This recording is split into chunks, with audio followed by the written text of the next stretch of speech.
Break के बाद आपका स्वागत है। तो लोकसभा चुनाव को लेकर बीजेपी मिशन 400 पार पर जुट चुकी है और इसीलिए आज पहली लिस्ट बीजेपी की बस थोड़ी ही देर में आने वाली है। थोड़ी ही देर में बीजेपी की प्रेस कॉन्फ्रेंस होने वाली है और इसी प्रेस कॉन्फ्रेंस में उम्मीदवारों के नाम का ऐलान हो जाएगा। ऐसी जानकारी मिल रही है कि पहली लिस्ट में बीजेपी 118 से 120 उम्मीदवारों के नाम का ऐलान कर सकती है। ऐसा भी माना जा रहा है कि दिल्ली से 4 सांसदों का टिकट इस बार कट भी सकता है और इसकी जानकारी तो खुद आज गौतम गंभीर दे चुके हैं। खुद वो सार्वजनिक कर चुके हैं कि वो अब क्रिकेट पर फोकस्ड रहना चाहते हैं, इसीलिए वो पॉलिटिक्स से अब दूरी बनाना चाहते हैं। तो दिल्ली की क्या पिक्चर है ये तो आज सुबह ही सामने आ चुकी है, लेकिन बाकी स्टेट्स को लेकर बीजेपी ने क्या रणनीति तैयार की है, अब से थोड़ी ही देर में जब पहली लिस्ट आएगी तब ये सामने आ जाएगा कि बीजेपी ने किस आधार पर अपने उम्मीदवारों का चयन किया है और किस आधार पर ये टिकट बांटे जाते हैं। देवेंद्र, आज जो लिस्ट आने वाली है वो फॉर श्योर सीट तो है, वो बड़े चेहरे तो हैं जिनका चुनाव लड़ना तय है, जिनकी सीटें जीतना तय है। इसके अलावा जो मुश्किल सीटें हैं जिन पर बीजेपी लगातार काम कर रही थी, चाहे यूपी की आप 16 सीटें ले लीजिए या बाकी स्टेट्स की आप सीटों को ले लीजिए, क्या उन सीटों को भी आज इस लिस्ट में शामिल किया जाएगा? क्या उन पर भी उम्मीदवारों के नाम का ऐलान संभव है? बिल्कुल प्राची, और उत्तर प्रदेश के तो 14 नाम तय किए जा चुके हैं। ये ऑलरेडी हमें जानकारी मिली थी सोर्सेस के मार्फत, तो उसमें आप समझ सकती हैं कि इस लिस्ट में वो नाम होगा, उनमें से अधिकांश सीटों पे तो नाम होगा। और इसके अलावा बाकी दूसरे राज्यों की बात करें तो वहाँ पर आपको ये नाम दिखेंगे। तेलंगाना की बात करें क्योंकि नाम वहाँ फाइनलाइज है, वो उस नाम में सूची में नाम दिखेगा आपको। बंगाल पे बहुत ज़्यादा चर्चा हुई है, वो दिखेगा। मध्य प्रदेश में बहुत ज़्यादा चर्चा हुई है, हालांकि हारी हुई सीट वहाँ पे सिर्फ एक है, छिंदवाड़ा, लेकिन मध्य प्रदेश पे भी जो बैठक चली थी उसमें बहुत गहन मंथन हुआ है। उत्तराखंड की बात करें तो वहाँ से सिर्फ 3 नाम आपको दिखेंगे, हालांकि 2 और सिटिंग सीट है, हरिद्वार और पौड़ी, लेकिन वो नाम आपको नहीं दिखेंगे। तो कमोबेश आपको एक दिखेगा कि बुके जैसा आपको नजर आएगा कि वैसी सीटें जहाँ पर जैसे कैंडिडेट का आप नाम सुने आपको लगेगा कि हाँ ये तो पता था, ये तो ऑब्वियस है, ये तो सरप्राइज की बात नहीं है। दूसरा कैटेगरी आपको दिखेगा कि अरे इसमें अच्छा पार्टी इस बार इनको मौका दे रही है, इस तरह का सरप्राइज आपको नजर आएगा। उसके पीछे वजह ये थी कि पार्टी ने खास तौर पर हारी हुई और कमजोर सीटों पर बहुत ज़्यादा फोकस किया। उसके पीछे रणनीति प्राची ये है कि अगर प्रधानमंत्री नरेंद्र मोदी ने ही लक्ष्य रखा कि बीजेपी अपने अकेले दम पर 370 और एनडीए 400 पार, तो जहां आप मजबूत है, जीते हुए हैं, उसमें ऑलमोस्ट अधिकांश जगहों पे आपको नजर आएगा कि सैचुरेशन पे है। गुजरात 26 पे 26, दिल्ली सभी 7, इसके अलावा हरियाणा सभी 10, मध्य प्रदेश में सिर्फ 1 नहीं, राजस्थान सभी 25। तो अगर इस तरह की स्थिति है और आपको अपनी सीटें बढ़ानी है तो वहां पर जहां आप पिछला चुनाव हार गए थे या जहां आप हमेशा से हारते रहे हैं, उन्हीं सीटों से इजाफा करना था। और दूसरी बात, उन राज्यों में वो इजाफा करना था जहां बीजेपी कमजोर रही है और उस पर इस बार बहुत ज्यादा फोकस दिया गया है। तमिलनाडु पे आप देख रही हैं कि प्रधानमंत्री नरेंद्र मोदी के किस प्रकार से लगातार कार्यक्रम हो रहे हैं, हालांकि वो सरकारी कार्यक्रम सारे हैं, लेकिन जैसे जैसे डेवलपमेंट प्रोजेक्ट्स को लेकर पीएम मोदी वहाँ पे जा रहे हैं, लाजमी तौर पर उसका असर दिखेगा। और तमिलनाडु के कल्चर या वहाँ के जो प्रदेश अध्यक्ष हैं बीजेपी के, वो एक माहौल बना रहे हैं और तमिलनाडु के कल्चर को जिस प्रकार से बीजेपी महत्व दे रही है या केंद्र की सरकार जैसे महत्व दे रही है, इन सारी चीज़ों का फायदा होना स्वाभाविक है। तेलंगाना की बात हमने कर ली। आंध्र प्रदेश में गठबंधन को लेकर अभी तस्वीर अभी तक साफ नहीं हो पाई है, वो हो भी सकता है और नहीं भी हो सकता है वाली सिचुएशन दिख रही है। यानी कल भी मैंने चेक किया था एक बड़े सोर्स से, तो उनका ये कहना था कि ना तो दरवाजे एकदम से खुल के अंदर एंट्री हो गई है, ना ही दरवाजे बंद हैं। यानी कि आंध्र प्रदेश में अभी सीटों को लेकर, संख्या को लेकर थोड़ी बहुत खींचतान है, लेकिन माना जा रहा है कि अल्टीमेटली हो जाएगा। पंजाब को लेकर बातचीत तो काफ़ी एडवांस स्टेज में थी, लेकिन क्योंकि किसान आंदोलन शुरू हो गया तो अकाली दल थोड़ा सा ठिठक गया। अब एक बार फिर से वो बातचीत शुरू हो गई है और लगभग तय मानिए कि पंजाब में अकाली दल बीजेपी गठबंधन रहेगा, उसी के साथ वो चुनाव पे जाएंगे। बिहार में ऑलरेडी गठबंधन है, लेकिन सीटों को लेकर क्योंकि वहाँ होमवर्क नहीं हुआ था, इसलिए वो इस सूची में आपको नजर नहीं आएगा। पंजाब में कुछ सेलिब्रिटी के जो नाम चल रहे थे, उनमें से कम एक सेलिब्रिटी ऐसे हैं जो कि सिर्फ हवा में वो नाम था, वो उनको लड़ाया नहीं जाएगा चुनाव में और नहीं कोई स्कीम ऑफ थिंग्स में वो थे। कुछ सेलिब्रिटीज जरूर आपको नजर आएंगे। उसमें एक बहुत दिलचस्प ये था कि हरियाणा से हमें ये बताया गया कि रोहतक सीट पे एक फिल्म स्टार का नाम उसमें रखा गया था कि उनको भी पैनल में नाम रखा गया, उनको भी टिकट दिया जा सकता है। तो ओवरऑल पार्टी की एक कोशिश रहेगी और इस सूची में आपको नजर आएगा, इस सूची इन द सेंस कि 2024 की जब पूरी सूची आ जाएगी तो उसमें आपको नजर आएगा कि ओबीसी की छाप सबसे ज्यादा होगी, यानी कि ओबीसी कैंडिडेट की छाप सबसे ज्यादा नजर आएगी। प्राची, ठीक है, जैसा आप बता रहे हैं कि 118 से 120 कैंडिडेट्स के नाम का ऐलान आज किया जा सकता है। कुछ सीटें हैं जिनके कैंडिडेट्स के नाम हम सबको पता है, सार्वजनिक हैं, उस पर तो सवाल उठना बेकार है, लेकिन कुछ सीटें ऐसी भी हैं जिनको लेकर संशय बरकरार है। कितना माना जाए इन 118 और इन 120, अगर आज कैंडिडेट्स के नाम का ऐलान हो सकता है तो कितने फीसदी ऐसी सीट हो सकती है देवेंद्र जहां से सांसदों का टिकट कटना लगभग तय है? और इसमें आपको सरप्राइज के तौर पे कटने वाले सीट तो इसमें कितने रखे जाएंगे ये भी क्लियर नहीं है, वो थोड़ा कम रहेगा, क्योंकि उसमें रणनीति ये थी प्राची, और जाहिर तौर पे किसी सीट पे अगर आप सिटिंग सांसद का टिकट काटते हैं तो फिर उसमें गहन मंथन की जरूरत रहती है और बहुत आसानी से आप किसी एक नतीजे पे नहीं पहुंच पाते। किसी एक नतीजे पे आप उन्हीं सीटों पे पहुंच पाते हैं जहां पर सांसद का परफॉर्मेंस या तो बहुत अच्छा रहा हो, सामाजिक संरचना में बिल्कुल फिट बैठता हो, या फिर बहुत खराब रहा हो, इतना खराब हो कि आसानी से आप काट सकें। इन दो कैटेगरी के अलावा अगर बीच बीच वाली स्थिति है तो आप समझ सकते हैं उसमें ज़्यादा मंथन करने की ज़रूरत रहती है, और बीच बीच वाली सीटें इस बार ज़्यादा हैं। तो इस सूची में आपको कटने वाले बहुत ज़्यादा नहीं दिखेंगे। उसमें यही दिखेगा कि पार्टी ने पिछले चुनाव में पार्टी जहां हारी थी उस बार कौन से बड़े नए चेहरे, और जितने बड़े चेहरे हैं जो शॉर्ट सीटें हैं वो तो होंगी ही होंगी। ऐसे नामों की अगर चर्चा करें देवेंद्र, जो जिन पर संशय के बादल मंडरा रहे थे या जिन पर तलवार मंडरा रही थी उनकी सीट पर, अगर सिर्फ यूपी की बात करें तो बृजभूषण का नाम चर्चाओं में रहा। किस तरीके से पार्टी की बदनामी हुई, किस तरीके से बैकफुट पर भारतीय जनता पार्टी आई। बृजभूषण जो कि गोंडा से लड़ते हैं, क्या वो नाम इसमें शामिल हो सकता है? क्या कानपुर की सीट इसमें शामिल हो सकती है? क्या स्वामी प्रसाद मौर्य वाली जो सीट है, उनकी बेटी की जो सीट है बदायूं की, क्या वो इस लिस्ट में शामिल हो सकती है? और कानपुर में तय मानिए उसमें एक नया नाम आ रहा है और इसमें कोई दो राय नहीं, और वो नाम फाइनल भी किया जा चुका है ऑलरेडी। पिछली चुनाव समिति की बैठक में उस नाम पे मोहर लग गई है। और इसके अलावा बृजभूषण शरण सिंह की सीट जो है वो कैसरगंज वाली सीट है, यानी कि गोंडा जिले की जो सीट है वहाँ पे 3 लोकसभा की सीटें हैं, उसमें से कैसरगंज वाली सीट पे उनका है। और जो छवि उनके साथ रही, जिस प्रकार से मामला विवाद जुड़ा उनके साथ, महिलाओं के मसले को लेकर, वो उसने ज़रूर पार्टी को परेशान किया। हालांकि राजनीतिक तौर पर मजबूत शख्सियत हैं और उनके खिलाफ कोई वैसे आरोप दिखे भी नहीं, तो इसमें पार्टी ने फाइनली क्या फैसला लिया है उसका इंतजार रहेगा। लेकिन दोनों ही कंडीशन में अगर उनका टिकट काटा जाता है प्राची, तो फिर वो बहुत ज़्यादा चर्चा का विषय होगा। अगर उनको फिर से चुनाव लड़ा दिया जाता है तो दूसरी तरफ का चर्चा का विषय रहेगा। पार्टी ने आखिरकार क्या फैसला लिया है इसकी कोई जानकारी अभी नहीं है प्राची। देखिए, यूपी के मोटे मोटे नाम तो सबके सामने आ चुके हैं, जो बड़े नाम हैं, जो वीआईपी नाम है वो तो सामने आ चुके हैं। देवेंद्र, अगर मैं आपके नजरिए से समझूं तो आप किस स्टेट पर सबसे ज्यादा नजर गड़ाए हुए हैं, जो आपको लगता है कि बीजेपी इन स्टेट्स में क्या करने वाली है, जो बड़ा सरप्राइजिंग होगा या इंटरेस्टिंग होगा दर्शकों के लिए भी जानना? और निश्चित तौर पर प्राची उसके हिसाब से आप कह सकते हैं कि उत्तर प्रदेश ही सबसे ज़्यादा उस पर नज़रें टिकी रहेंगी। और उत्तर प्रदेश इस लिहाज से एक तो समझ सकते हैं कि 2024 का जो रास्ता है उसका जो सबसे बड़ा चौड़ा रास्ता है, सबसे लंबा रास्ता है, वो 80 सीट लोकसभा उत्तर प्रदेश से आता है। तो उत्तर प्रदेश में तो ऐसे नज़रें टिकी रहेंगी।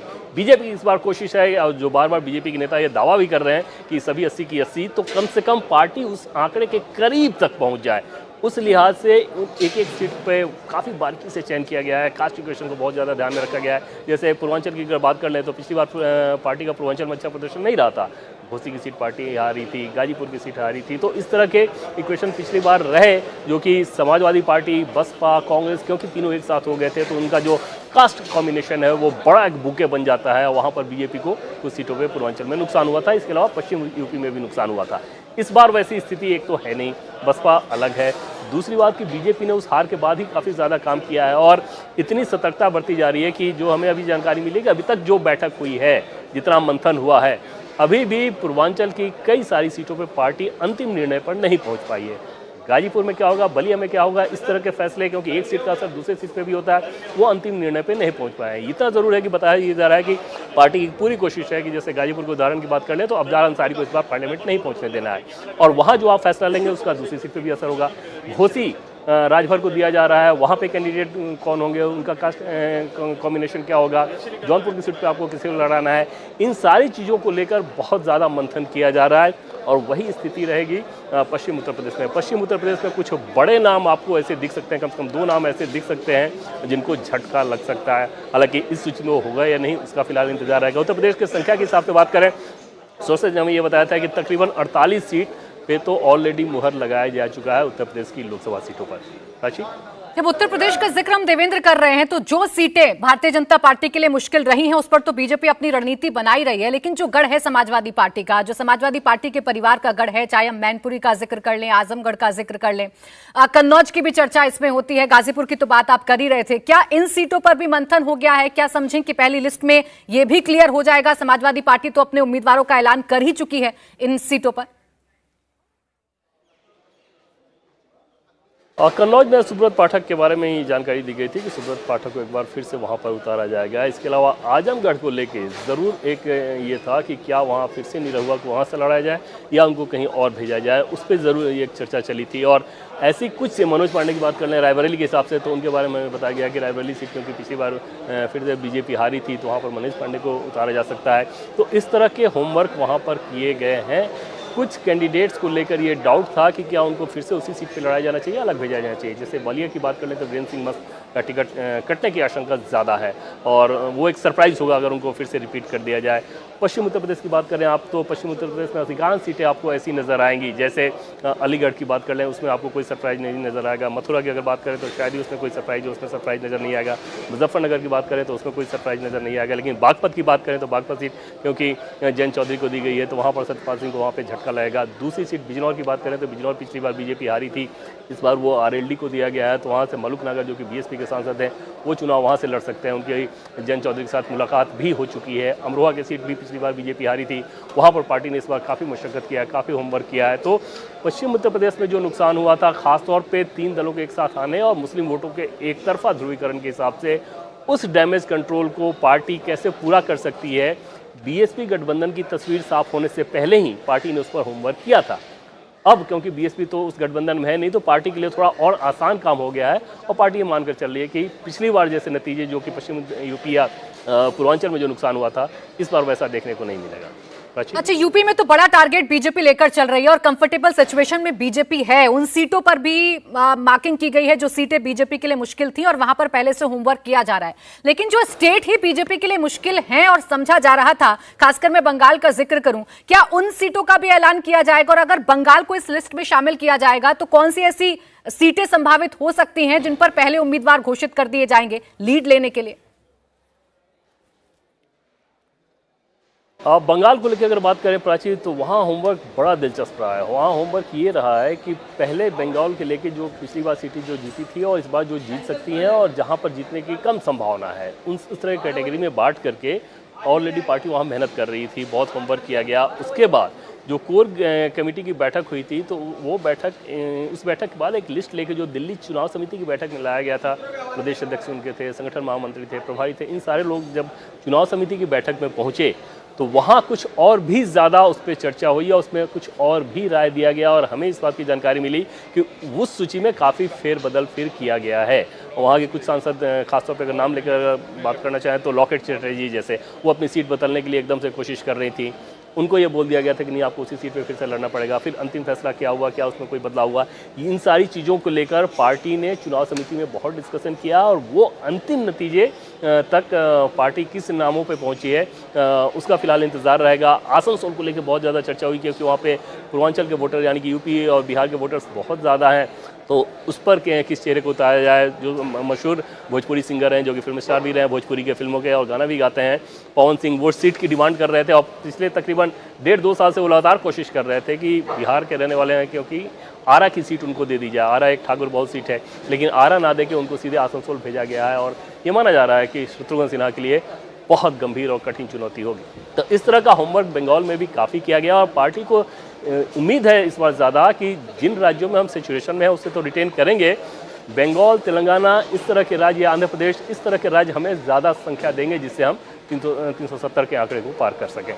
देखिए, एक बड़ा मिशन बीजेपी लेकर चल रही है। बीजेपी अपने दम पर 370 सीटें जीतने का दावा कर रही है और पूरा एनडीए 400 से ज्यादा सीटें जीतने का दावा कर रहा है। ऐसे में वो चेहरे, देवेंद्र, उन पर भी सभी की नजर रहेगी जो इस बार राज्यसभा नहीं भेजे गए हैं। क्या उन चेहरों को पहली लिस्ट में शामिल कर दिया जाएगा? क्या उनकी जिम्मेदारी जो है वो तय कर दी जाएगी? क्या उनकी झलक हमें इस लिस्ट में देखने को मिल सकती है? और बिल्कुल ऐसी उम्मीद की जा रही है कि उनकी झलक इस लिस्ट में देखने को मिल सकती है। उनमें से कुछ नाम तो ज़रूर दिखेंगे, हालांकि उन नामों को तो ऑलरेडी इशारा किया जा चुका है और उन्हें ये बताया जा चुका है। उसमें प्रक्रिया ये रही कि प्रधानमंत्री नरेंद्र मोदी ने बीजेपी की एक बैठक में ये कहा था कि जो राज्यसभा में हैं बार बार अगर आ रहे हैं तो उनको लोकसभा की सीट देखनी चाहिए और कोशिश ये करनी चाहिए कि चुनावी राजनीति में उतरें और अगर लोकसभा की सीट के इक्वेशन नहीं है, वो संभावना नहीं बन पा रही है, वैसा सीट खाली नजर नहीं आ रहा है तो भले ही विधानसभा का चुनाव लड़ें, लोकल बॉडी का लड़ें, लेकिन चुनावी राजनीति में आएँ। उसके बाद पार्टी के राष्ट्रीय अध्यक्ष ने इस तरह के सभी सांसदों से, जो खासतौर पे जो बड़े चेहरे रहे, उनसे पूछ लिया था कि अगर आपको चुनाव लड़ना हो तो कौन सी 3 सीटें होंगी जो आपके लिए कंफर्टेबल होंगी। और उसके बाद उन सांसदों ने बाकायदा 3-3 नाम बता दिया था कि अगर उनको चुनाव लड़ने का अवसर दिया जाए तो इन 3 सीटों पे वो कंफर्टेबल रहेंगे, और ऐसा अधिकांश बड़े नेताओं से हुआ। केंद्रीय मंत्रियों में बात करें तो हमें सोर्सेस के द्वारा ये जानकारी है कि कम से कम 2 केंद्रीय मंत्रियों ने ये बताया कि पार्टी का आदेश होगा तो वो कहीं से भी चुनाव लड़ेंगे, लेकिन जिस तरह का उनका काम है उसमें चुनावी राजनीति के लिए बहुत ज़्यादा समय देना वो मुश्किल रहेगा, और इस लिहाज से वो खुद चुनाव लड़ना नहीं चाहेंगे।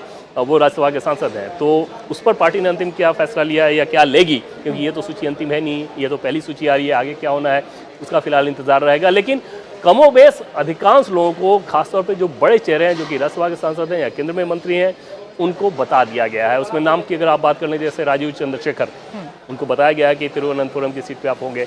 वहाँ पे जो ग्रामीण सीट है तिरुवनंतपुरम की, वहाँ पे मुरलीधरन जो कि विदेश राज्य मंत्री है, उसको आंतरिक करके उस सीट को कहा जाता है, वो वहाँ से कैंडिडेट होंगे। धर्मेंद्र प्रधान की बात करें तो उड़ीसा के संबलपुर से वो कैंडिडेट होंगे। तो इस तरह के नाम को ऑलरेडी बताया जा चुका है, जहाँ पे वो लोग काम भी कर रहे हैं, उनके दफ्तर वहाँ पे खुल चुके हैं। उनके दफ्तर का मतलब कि लोकसभा के लिए चुनाव के लिए जो दफ्तर खोला जाता है, इस तरह के दफ्तर वो खोल चुके हैं और ऑलरेडी वो लोग काम कर रहे हैं। राशि, जैसे आप देवेंद्र बता रहे हैं कि 3-3 सीटें राज्यसभा के जो सांसद थे, जो बड़े नाम हैं, जिनको अभी लोकसभा भेजने की तैयारी भारतीय जनता पार्टी कर रही है, 3-3 सीटों का ऑप्शन उनसे मांगा गया है। तो क्या सेफ सीटें या जो स्ट्रांग सीटें हैं वही इन चेहरों को दी जा सकती हैं, या कोई टफ टास्क भी इन बड़े चेहरों को दिया जा सकता है, जैसा हमने विधानसभा चुनावों यानी राजस्थान और मध्य प्रदेश में देखा था? और टफ टास्क ऑलरेडी मिल रहा है। जैसे अगर राजीव चंद्रशेखर की बात करें तो उनका चॉइस, भले ही वो केरला से आते हैं, लेकिन उनका चॉइस सोर्सेज के द्वारा जो हमें जानकारी मिली वो बेंगलोर की थी, कर्नाटक की सीट थी, क्योंकि अधिकांश समय उनका कर्नाटक में बीता है, तो वहाँ वो चाह रहे थे, लेकिन उनको तिरुवनंतपुरम भेजा जा रहा है। और वो राजगोपालन पहले बीजेपी के लीडर हुआ करते थे, वो वहाँ से चुनाव लड़ते थे। बीजेपी का अच्छा एक माहौल है, यानी कि शशि थरूर के खिलाफ। तो इस तरह की टफ सीटें भी दी जा रही हैं। कुछ सीटें ज़रूर, जैसे धर्मेंद्र प्रधान के लिहाज से अगर बात करें तो उड़ीसा में, क्योंकि ऑलरेडी वो एक बड़ा नाम है, तो जो सीट वो वही चयन करेंगे जिस पर वो कंफर्टेबल रहें। संबलपुर की सीट पर वो ज़्यादा कंफर्टेबल थे, और उस सीट का इक्वेशन भी ऐसा रहा है कि धर्मेंद्र प्रधान को कैंडिडेट बनाने में कोई दिक्कत नहीं थी, वो उनको दे दिया जाएगा। पीयूष गोयल को जो सोर्सेज के द्वारा जानकारी मिल रही है वो नॉर्थ मुंबई, हालांकि नॉर्थ मुंबई के ऑलरेडी बीजेपी के सांसद हैं, लेकिन उनको वहाँ पर दिया जाएगा। भूपेंद्र यादव की बात करें तो वो बड़ा दिलचस्प रहा। भूपेंद्र यादव को लेकर भी सबसे ज़्यादा चर्चाएं प्राची इस लिहाज से चलती हैं कि राजस्थान से जो कोर ग्रुप आया था लिस्ट लेके, पैनल लेके, उसमें उसने अलवर से उनका नाम रखा, और दूसरा चॉइस उनका रहा है जो कि भिवानी महेंद्रगढ़ यानी कि हरियाणा की सीट है, और वहाँ पर भी अभी बीजेपी के मौजूदा सांसद हैं धर्मवीर सिंह, वो उनका चॉइस है। तो उनकी जो सूची थी 3 सीटों की, उसमें ये तीनों नाम थे। 3 मतलब 2 मैंने बता दिया, भिवानी महेंद्रगढ़, दूसरा अलवर और तीसरा गुरुग्राम राव इंद्रजीत सिंह है, तो वहाँ पर वो संभावना थी नहीं। अब अलवर और भिवानी महेंद्रगढ़ दोनों जगह से जो प्रदेश के नेता हैं वो भूपेंद्र यादव को वहाँ पर मान के चल रहे हैं कि अगर उनको टिकट दिया जाए तो वो जीत हो सकती है। इंतजार रहेगा इस बात का कि केंद्रीय चुनाव समिति का आखिरी फैसला क्या रहता है। संभावना ज़्यादा इस बात की है, और वो सरप्राइज होगा अगर ऐसा नहीं हुआ कि भिवानी महेंद्रगढ़ से वो चुनाव लड़ना चाहेंगे। बिल्कुल, देखिए थोड़ी देर में ये पहली लिस्ट आने जा रही है, और इस पहली लिस्ट में किन उम्मीदवारों के नाम संभावित हैं वो भी हम आपको बता रहे हैं। देखिए कुछ लिस्ट ऐसी है या कुछ सीट ऐसी हैं जिनके नाम लगभग तय हैं। जो बड़ी लिस्ट है, यानी कि वाराणसी से प्रधानमंत्री नरेंद्र मोदी का चुनाव लड़ना, लखनऊ से राजनाथ सिंह का चुनाव लड़ना, गांधीनगर से गृहमंत्री अमित शाह का चुनाव लड़ना, अमेठी से स्मृति ईरानी का चुनाव लड़ना, ये तो लगभग तय माना जा रहा है। आप राजस्थान की बात करेंगे तो जोधपुर से गजेंद्र सिंह शेखावत का चुनाव लड़ना, ये तो लगभग तय माना जा रहा है। लेकिन कुछ सरप्राइज एलिमेंट भी इस लिस्ट में शामिल हो सकता है। 118 से 120 उम्मीदवारों के नाम का ऐलान किया जा सकता है, और देखिए एक लंबी प्रक्रिया है जिसके तहत बीजेपी उम्मीदवारों का चयन करती है। इस बार मिशन बड़ा है, टारगेट बड़ा है, बीजेपी ये टारगेट लेकर चल रही है। हिस्ट्री बीजेपी को क्रिएट करनी है, और इसीलिए उम्मीदवारों का चयन भी तमाम बातों को ध्यान में रखकर किया जाएगा। देवेंद्र, ऐसे में उन सीटों का भी जिक्र कर लेना जरूरी है जिन सीटों को खाली करवाया गया, खासकर राजस्थान और मध्य प्रदेश की मैं बात करूं, जिन केंद्रीय मंत्रियों को चुनावी मैदान में उतारा गया, उन्हें विधायकी का चुनाव लड़वाया गया, वो सीटें खाली हुई। यहाँ पर कौन से नए चेहरे होंगे, कैसे समीकरणों को फिट किया जाएगा, ये देखना भी बड़ा दिलचस्प होगा। बिल्कुल प्राची, और मध्य प्रदेश की जैसे पहले बात कर लें तो मध्य प्रदेश में जिन लोगों को विधानसभा का चुनाव लड़ने को भेजा गया था, उनमें से 2 नाम तो ऐसे रहे जो कि विधानसभा का चुनाव हारे, और एक फग्गन सिंह कुलस्ते जो कि केंद्रीय मंत्री हैं, दूसरे गणेश सिंह। ये दोनों विधानसभा का चुनाव हार गए और अभी सांसद हैं ये। अब ऐसे में जो जीत गए थे उनको तो अवसर नहीं दिया जाएगा। लेकिन जो हारे हुए हैं उनमें से सोर्सेज के द्वारा जो जानकारी मिली उसमें फग्गन सिंह कुलस्ते को लेकर है कि हाँ उनको फिर से वहाँ पर चुनाव लड़ाया जाना चाहिए, वो जीत सकते हैं। गणेश सिंह को लेकर वो क्लैरिटी नहीं है, हालांकि गणेश सिंह 4 या 5 बार के सांसद हैं और उस हिसाब से आप समझ सकते हैं कि चुनाव वो बहुत आसानी से जीतते हैं। विधानसभा के चुनाव में समस्या क्या रहती है कि वहाँ पर लोकल फैक्टर इतना ज़्यादा इन्वॉल्व हो जाता है वो, और उस परिस्थिति में किसी बड़े नेता के लिए भी कई बार बहुत कठिन चुनौती हो जाती है विधानसभा का चुनाव जीतना। और ऐसा कहा भी जाता है कि चुनाव जितना आप नीचे के लेवल पर जाएंगे उतना वो मुश्किल होता जाएगा। जैसे पंचायत के अगर चुनाव की बात कर लें तो सबसे कठिन होता है कि वहाँ पर एक एक वोट मायने रखता है और कब किस बात पर किस व्यक्ति का मूड खराब हो जाए ये पता नहीं होता। तो वहाँ पर वो स्थिति रहेगी। राजस्थान में ज़रूर अलवर से ये कोशिश कर रहे थे बाबा बालकनाथ कि उनको मौका दे दिया जाए, लेकिन ऐसा हो नहीं रहा है। जिन लोगों को भी वहाँ पर भेजा गया और अगर वो जीत गए हैं तो उनको चुनाव नहीं लड़ाया जाएगा। राजस्थान में ऐसी स्थिति है। वहाँ पर अजमेर वाली सीट की बात करें तो ऑलरेडी वो हार चुके हैं, तो वहाँ पर एक नाम भी फाइनल कर लिया गया है। तो कुल मिलाकर जिन लोगों को लोकसभा सांसद रहते हुए विधायक बनाया गया था वो वहीं पर रहेंगे। मध्य प्रदेश में जैसे बात कर लें तो कई तो उसमें से मंत्री भी बन चुके हैं। प्राची, देखो देखिए, जब बड़े नामों की चर्चा हम करते हैं देवेंद्र, तो उन बड़े नामों में फिर ज्योतिरादित्य सिंधिया की भी चर्चा कर लेना जरूरी है। चर्चा है कि गुना से उन्हें चुनाव लड़ाया जा सकता है, लेकिन उसी गुना में केपी यादव ने तकरीबन 1.25 लाख वोटों से महाराज को हराया था, यानी कि ज्योतिरादित्य सिंधिया को हराया था। तो क्या आसान होगा भारतीय जनता पार्टी के लिए गुना सीट को फाइनल करना, और क्या ये पहली लिस्ट में आ सकता है इस पर नाम? प्राची, निश्चित तौर पे बहुत कठिन फैसला ये होगा। और जो हमें जानकारी मिल रही थी उसमें अलग अलग राय मिल रहा था, यानी कि अलग अलग नेता अलग अलग इन्फॉर्मेशन दे रहे थे। और समझा जा सकता है कि इस लिहाज से जैसे कि आपने बताया कि केपी यादव ने पिछला ही चुनाव हराया था ज्योतिरादित्य सिंधिया को, और उसके बाद वो अदावत काफ़ी लंबी चली तब तक जब तक सिंधिया बीजेपी में नहीं आए। बीजेपी में आने के बाद वो राजनीतिक प्रतिद्वंदिता और अदावत खत्म नहीं हुई बल्कि और ज़्यादा बढ़ गई। मध्य प्रदेश से जुड़े हुए बीजेपी सोर्सेज का ये कहना है कि हर लेवल पर वो अदावत नज़र आती रही। और केपी यादव, क्योंकि ज्योतिरादित्य सिंधिया के सामने उनके राजनीतिक कद की बात करें, स्टेचर की बात जो हम लोग करते हैं, क्योंकि ज्योतिरादित्य सिंधिया केंद्रीय मंत्री हैं, दिल्ली में बीजेपी के बड़े नेताओं के साथ उनका रेगुलर एक्सेस रहता है, तो वहाँ पर उनका क्लाउड ज़्यादा होगा और उनका असर, उनकी बात ज़्यादा सुनी जाएगी। और वहाँ पर फिर केपी यादव के लिए मुसीबत थी। फिर सोर्सेज का ये कहना है कि जैसे मोहन यादव मध्य प्रदेश के मुख्यमंत्री बने उसके बाद केपी यादव और मुख्यमंत्री के साथ इक्वेशन बहुत अच्छे हैं, चीज़ें उनके लिहाज से बदली है। मैं इस लिहाज से कह रहा हूँ कि आप समझा जा सकता है कि सांसद और विधायक हो अगर, तो उनके लिए बड़ा ज़रूरी रहता है कि उनके अपने लोगों की बात अगर वो प्रशासन से कहें तो प्रशासन उस बात को सुने और अगर उचित कार्रवाई करनी हो तो उचित कार्रवाई करे। और उसमें लाइन ऑफ एक्शन क्लैरिटी रहती है कि किसकी बात ज़्यादा सुनी जाएगी। और यहाँ पर आप समझ सकते हैं कि दो ये बड़े नाम अगर इस तरह से वहाँ हो तो किस लेवल पे अदावत हो रही होगी। अब क्या गुना से ज्योतिरादित्य सिंधिया को चुनाव लड़ाया जाएगा, उसके लिए फिलहाल इंतजार है। इतनी हमें जानकारी है कि बैठक में काफ़ी विस्तार से इस पर चर्चा हुई थी चुनाव समिति की बैठक में। और दूसरी नज़र मध्य प्रदेश की लिस्ट की यहाँ से बात करें प्राची, तो इसमें आपको 2 ही सरप्राइज नजर आएगा। अगर ज्योतिरादित्य सिंधिया को गुना से चुनाव लड़ाया जा रहा है और विदिशा से शिवराज सिंह चौहान को अगर चुनाव लड़ाया जा रहा है, तो ये 2 नाम ऐसे हैं जिस पर नजरें टिकी रहेंगी। इसके अलावा मध्य प्रदेश में कोई बड़ा सरप्राइज आपको नजर नहीं आएगा। प्राची, देखिए, अब से थोड़ी देर में प्रेस कॉन्फ्रेंस शुरू होगी, तस्वीरें हम आपको दिखाएंगे, एक एक जानकारी हम आपको देंगे। और ये जो पहली लिस्ट है ये कितनी दिलचस्प होगी ये देखना वाकई में अहम होने जा रहा है, क्योंकि 118 से 120 उम्मीदवारों के नाम फाइनल कर लिए गए हैं, ऐसी जानकारी मिल रही है, जिसमें वो बड़ी सीट भी शामिल हैं जिस पर भारतीय जनता पार्टी का जीतना लगभग तय है। तो साथ ही साथ उन सीटों को भी शामिल किया जा सकता है जिन सीटों पर भारतीय जनता पार्टी को पिछले चुनावों में शिकस्त का सामना करना पड़ा था, और उसमें उत्तर प्रदेश की वो 16 सीटें भी शामिल हो सकती हैं जिस पर बीजेपी को हार का सामना करना पड़ा था। पश्चिमी उत्तर प्रदेश ने सबसे ज्यादा बीजेपी को परेशान किया था, तो इस बार पश्चिमी उत्तर प्रदेश को कैसे साधा जाता है ये भी देखना बहुत दिलचस्प होगा। और जो बड़े बड़े नाम हैं, क्या उन बड़े बड़े नामों को रिपीट किया जाता है या उनको निराशा हाथ लगेगी, ये भी देखना वाकई दिलचस्प होगा। एक और बात देवेंद्र जिसकी चर्चा कर लेना जरूरी है, उम्र की चर्चा बार बार भारतीय जनता पार्टी में होती है, तो क्या उन सांसदों को भी निराशा हाथ लग सकती है जिनके लिए उम्र एक बड़ा बैरियर साबित हो सकती है, या उम्र का पड़ाव उनके लिए मुश्किलें पैदा कर सकता है? कुछ नाम ऐसे होंगे, और जो हमें सोर्सेज के द्वारा जानकारी मिली है कि जब पूरी लिस्ट आ जाएगी और सभी सीटों की, तो उसमें आपको दिखेगा कि 10-12 ऐसे नाम होंगे जो ऑलमोस्ट अगर 71-72 साल के हों उसके बावजूद उन्हें उम्मीदवार बनाया जाएगा। ऐसा नहीं है कि मतलब कि ये माना जाएगा क्योंकि 5 साल का टर्म है और आपका 75 साल उस 5 साल के बीच ही पूरा हो जाएगा तो आपको कैंडिडेट नहीं बनाया जाएगा, ऐसा नहीं होने जा रहा है। और दूसरी चीज़ कि जैसे ये 75 का जो एक बैरियर है, ऐसा नहीं है कि बीजेपी के संविधान के लिहाज से कोई बैरियर है, बल्कि ये इस लिहाज से पीएम मोदी ने तय किया है कि अगर एक ही व्यक्ति को आप इतने लंबे समय तक देते रहें, उम्र के इस पड़ाव तक देते रहें जहां वो उस कार्य क्षमता के साथ काम नहीं कर सके जैसा कि आपके पास दूसरे विकल्प मौजूद हों, तो ये राजनीति के लिए ठीक नहीं है और नए लोगों को आगे आने का मौका देना चाहिए।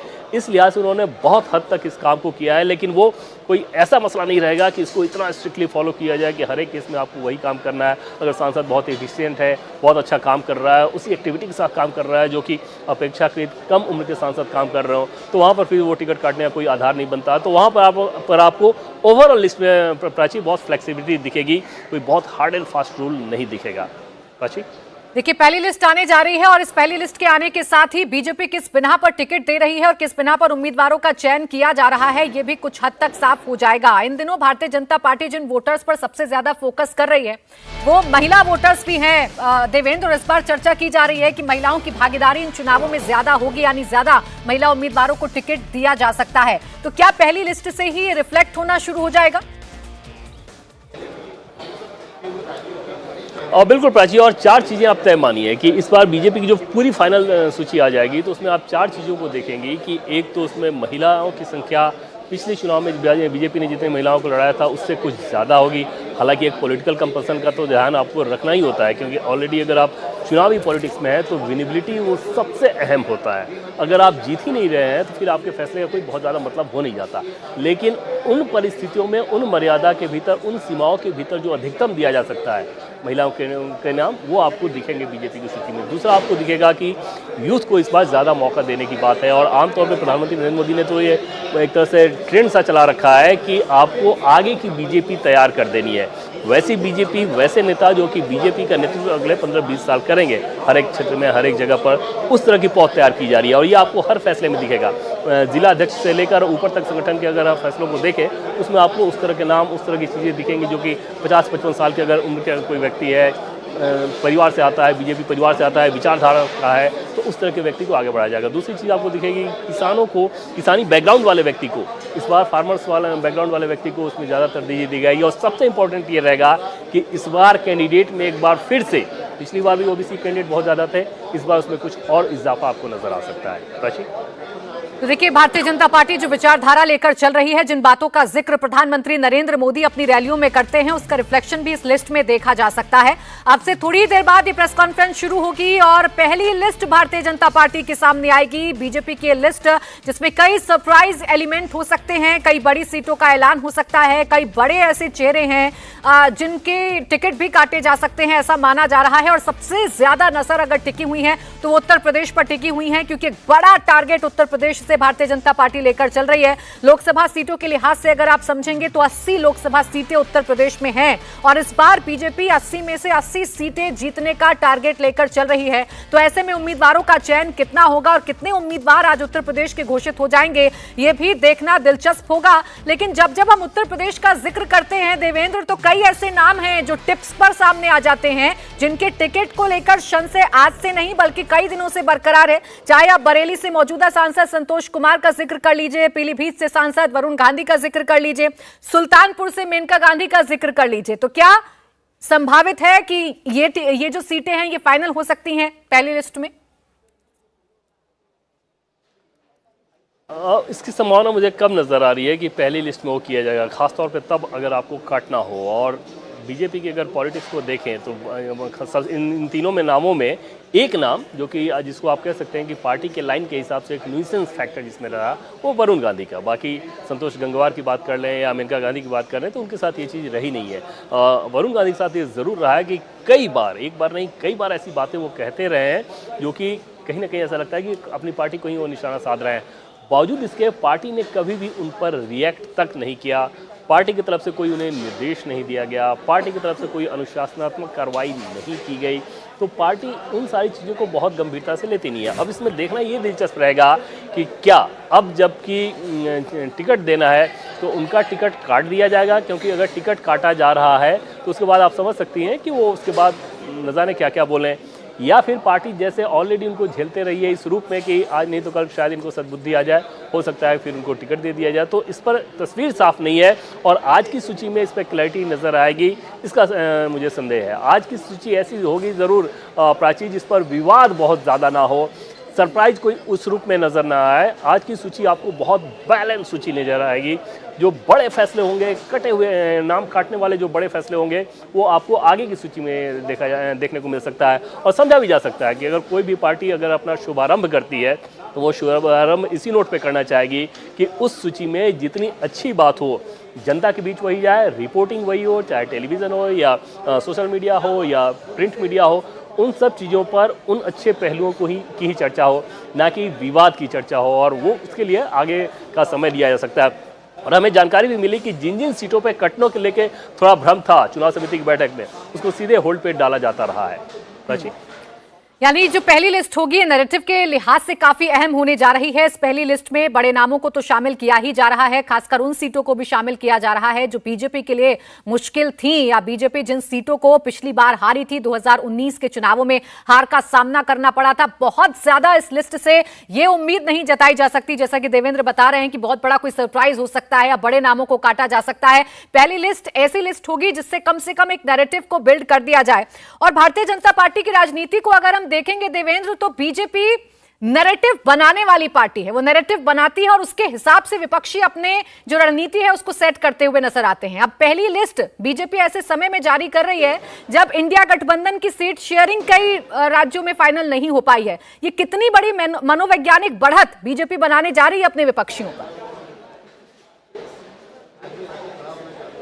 निश्चित तौर पर प्राची बहुत बड़ा। और पिछले कुछ लोकसभा चुनाव की अगर आप बात करें तो इस बार ऐसा लोकसभा चुनाव होने जा रहा है जिसमें आपको कोई चाहे राजनीतिक विश्लेषक हो, अनलेस अनटिल वो किसी और मुखौटे के तहत राजनीतिक विश्लेषक अगर ना बने हों, अगर न्यूट्रलिटी है समझ में या बोलने में, कम से कम समझ में तो सबको रहता है, बोलने में अगर है तो वो आपको यही कहेंगे कि हाँ जीत कौन रहा है। अपोजिशन के नेताओं से भी अगर थोड़ा सा गहरे बातचीत कीजिए तो ऑन रिकॉर्ड चाहे जो बात कहें वो ये बताएंगे कि जीतने कौन जा रहा है। बीजेपी की अगर बात करें तो बीजेपी के नेता तो स्वाभाविक तौर पर वो बताएंगे ही और वो कॉन्फिडेंस आपको दिखेगा। सहयोगी दलों की बात करें तो उसमें भी आपको ये कॉन्फिडेंस दिखेगा कि नरेंद्र मोदी फैक्टर इतना बड़ा फैक्टर है कि हमें चुनाव में कोई दिक्कत नहीं होने जा रही। तो ये चुनाव ऐसा होने जा रहा है जिसमें सबको पता है एक तरह से कि नतीजे क्या होने वाले हैं। वैसे माहौल में अगर फैसला करना हो, फैसला लेना हो, तो आप समझ सकती हैं कि वो कितना आसान होगा। और प्रधानमंत्री नरेंद्र मोदी की तो ये कार्यशैली ही रही है कि, और मुझे कई सारे बड़े नेता इस बात को कहते हैं कि जहां हमारी राजनीतिक समझ खत्म हो जाती है उसके कई किलोमीटर आगे से प्रधानमंत्री नरेंद्र मोदी की राजनीतिक समझ शुरू होती है। और वहाँ से वो ऐसी ऐसी बातें बता देते हैं हमारी बैठकों में भी कि हम हैरान रह जाते हैं कि इनको इतनी बारीक जानकारी, विजन इनका ऐसा कैसा है, आगे का इस तरह की चीज़ को कैसे बता देते हैं। और चुनाव समिति की बैठक से जुड़े हुए सोर्सेज से जब हमने बात की थी, उनका ये कहना था कि कई बार कैसी कैसी सीटों पे पीएम मोदी इस तरह का नज़रिया रखते थे, पर्सपेक्टिव रखते थे कि बाकी अब सब लोग हैरान हो जाते थे कि हम ऐसा कैसे नहीं सोच पाते। तो उस तरह का व्यक्ति अगर इस पूरे चुनाव को लीड कर रहा हो तो आप समझ सकती हैं कि चाहे कैंडिडेट सिलेक्शन का मसला हो, नैरेटिव सेट करने का, एजेंडा सेट करने का, इन सब चीज़ों में बीजेपी कितनी कंफर्टेबल पोजीशन में है। लोग कैसे पूरी तरीके से चुनावों में भारतीय जनता पार्टी अपने आप को झोंक चुकी है अंदाजा लगा सकते हैं। चुनाव समिति की बैठक सुबह 3-4 बजे तक चलती है और उसके ठीक बाद प्रधानमंत्री नरेंद्र मोदी 3 राज्यों के दौरे पर निकल जाते हैं। झारखंड, बंगाल और बिहार को साधने की कोशिश करते हैं। आज जो लिस्ट आएगी उसमें बीजेपी की जितनी भी राजनीति आने वाले वक्त में होने जा रही है उसका रिफ्लेक्शन देखने को मिलेगा। बार बार हम कह रहे हैं कि बड़े चेहरे तो इसमें शामिल किए ही जाएंगे, बाकी उन सीटों को भी शामिल किया जा सकता है जिन सीटों पर बीजेपी को मुश्किलों का सामना करना पड़ता है। बंगाल को देखना भी दिलचस्प होगा, उन सीटों को देखना दिलचस्प होगा जहां से केंद्रीय मंत्रियों को चुनाव लड़ा दिया गया था और अब वो सीट खाली हैं, जहां से वो जीतकर विधायक बन चुके हैं। उन सीटों को देखना भी दिलचस्प होगा। लेकिन कुल मिलाकर ये जरूर कहा जा सकता है कि एक narrative Bharatiya Janata party set करना जानती है और लीड लेना भारतीय जनता पार्टी जानती है। ऐसे समय में जब पूरा का पूरा विपक्ष फिलहाल बिखरा हुआ नजर आता है, सीट शेयरिंग को लेकर कोई बात बनती हुई नजर नहीं आती है। उत्तर प्रदेश को अगर आप छोड़ दीजिए, दिल्ली को अगर आप छोड़ दीजिए, तो बाकी कहीं किसी भी जगह पर अभी कोई औपचारिक ऐलान इंडिया गठबंधन ने नहीं किया है। ऐसे वक्त में बीजेपी अपने 118 से 120 उम्मीदवारों के नाम का ऐलान करने जा रही है, तो एक बड़ा बिल्डअप यहां से भारतीय जनता पार्टी लेने जा रही है, एक बड़ी लीड भारतीय जनता पार्टी लेने जा रही है। अब देखना ही दिलचस्प होगा कि कितने सांसदों का टिकट काटा जाता है, कितने सांसदों को रिपीट किया जाता है, और कौन से ऐसे बड़े चेहरे हैं या सरप्राइज एलिमेंट है जो पहली लिस्ट में देखने को मिल सकता है, क्योंकि बीजेपी की जो चुनावी रणनीति है वो सरप्राइज करने के लिए जानी जाती है। देखिए, प्रेस कॉन्फ्रेंस की जो तस्वीरें हैं अब से थोड़ी देर बाद सामने आने लगेंगी। प्रेस कॉन्फ्रेंस की तस्वीर हम आपको दिखाएंगे, सुनवाएंगे आपको पहली लिस्ट में भारतीय जनता पार्टी ने किन फैक्टर्स का ध्यान रखते हुए लिस्ट को जारी किया है। पहली लिस्ट में कई राज्यों के उम्मीदवारों के नाम होंगे, खासकर वो नाम भी शामिल हो सकते हैं जो कि राज्यसभा नहीं भेजे गए हैं इस बार, वो बड़े नाम हैं, उनको भी इस बार चुनाव लड़ाया जा सकता है और उनके टिकटों का भी जो आप कह सकते हैं वितरण वो हो सकता है, उनकी सीटों का ऐलान भी किया जा सकता है। देवेंद्र, ऐसे में बीजेपी के सामने चुनौती इस बात को लेकर भी होगी कि जो लोग दूसरी पार्टियों को छोड़कर भारतीय जनता पार्टी में आए हैं, हम देख रहे हैं कि बड़ी उथल पुथल, एक सैलाब सा भारतीय जनता पार्टी की तरफ बढ़ता हुआ नजर आ रहा है, उन्हें कैसे एडजस्ट किया जाएगा, क्या उन्हें भी तरजीह दी जाएगी और उन्हें क्या पहली लिस्ट में शामिल किया जा सकता है? और प्राची, जैसे क्योंकि आपने लास्ट नोट में ये बताया था कि जो राज्यसभा सांसद जो केंद्र में मंत्री हैं उनको अगर राज्यसभा का टर्म नहीं दिया गया तो उसमें क्या होगा, तो कई सारे नामों की हम लोगों ने चर्चा कर ली थी। मनसुख मांडविया की अगर बात कर लें तो मनसुख मांडविया, उनके लिए जब चुनाव लड़ाने का ये फैसला हुआ तो उन्होंने जो चॉइस दी थी उस चॉइस में से दो पे क्लोज फाइट थी कि या तो भावनगर से उन्हें चुनाव लड़ाया जाए या पोरबंदर से चुनाव लड़ाया जाए। सोर्सेज के द्वारा जो हमें जानकारी मिल रही है कि उन्हें पोरबंदर से चुनाव लड़ाया जा सकता है और आज की सूची में उनका नाम भी हो सकता है। और केंद्रीय स्वास्थ्य मंत्री के तौर पे आप देखें तो जब से उन्हें जिम्मेदारी दी गई तो उसमें वैक्सीनेशन ड्राइव जिस प्रकार से उन्होंने चलाया उसमें वो बीजेपी के टॉप लीडरशिप के भरोसेमंद बने।